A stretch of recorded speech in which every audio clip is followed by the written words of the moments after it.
Philippines की मशहूर TikToker Fiona James ने इस्लाम कबूल कर लिया है। उन्होंने कहा कि अजान की खूबसूरत अल्फाजों ने मेरी जिंदगी बदल दी है।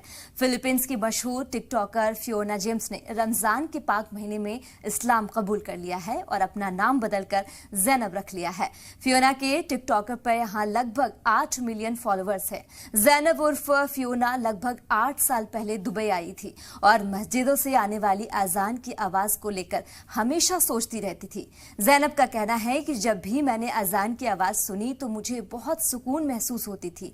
उन्होंने कहा कि मुझे अजान के कुछ हिस्से भी याद हो गए हैं, जिसके बाद मेरे अंदर इस्लाम के बारे में जानने की ख्वाहिश जगने लगी है। उन्होंने कहा कि इस्लाम के बारे में जब जानकारी हासिल की तो मुझे बहुत अच्छा लगा, जिसके बाद मैंने इस्लाम कबूल कर लिया। फियोना फिलहाल कुरान हिफ्ज कर रही है। उनके इस फैसले से उनका पूरा परिवार काफी खुश है और वो उनके इस फैसले में साथ दे रहे हैं।